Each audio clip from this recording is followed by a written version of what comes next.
ग्राम पंचायत स्तर में काम करुवा कृषक साथी मानी गोटे बड़ खबर। दर्शक बंधु सरकार से गोटे बड़ उपहार देते जोटा कि सेमानकर वार्षिक आवश्यक खर्च को वृद्धि कर 12,000 ରୁ 18,000 टका को वृद्धि कर। दर्शक बंधु यह ओडिशा सरकार तरफ ट्वीट कर जारी कराई। तो आसतु आपको मुझे पढ़ी शुणी दूसरी जे कौन कौन आपंकर लिखाई। दर्शक बंधु यह हूँ ओडिशा सरकार तरफ सूचना और लोक संपर्क विभाग तरफ जारी कराई जोटा कि लिखाई माननीय मुख्यमंत्री श्री नवीन पट्टनायक आज राज्यर कृषक साथी मानकर आवश्यक खर्च कंटिजेंट एक्सपेंडिचर सहायता राशि परिमाण वृद्धि कर आवश्यक खर्च सहायता राशि वर्ष को 12,000 टଙ୍କା 18,000 टଙ୍କା वृद्धि कर द्वारा राज्यर 13,600 कृषक साथी उपकृत हेबे। यही वर्धित परिमाण पिछला भाव 1 अक्टोबर 2023 लागू हेबो।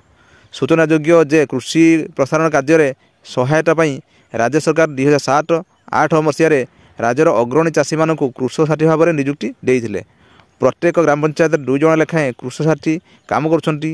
कृषक साथी माने कृषि कार्य संपर्कित विभिन्न विषय चाषी मानक सचेतन करने सहित आवश्यक परामर्श देता। दर्शक बंधु ये हूँ आपंकर ट्यूटी आप जारी होता आप पढ़ी शुणेदेली। दर्शक बंधु तो यहाँ था आपण जो कृषक साथी मानी गोटे बड़ खुशी खबर। से जदि आपण मैंने सुधा आम चैनल अच्छा कि सब्सक्राइब करती प्लीज आम सब्सक्राइब करूँ। जदि आप जड़े कृषक साथी होती तेणु आम चैनल को लाइक करूँ और कमेंट्स करूँ। दर्शक बंधु रहिले नमस्कार, जय जगन्नाथ।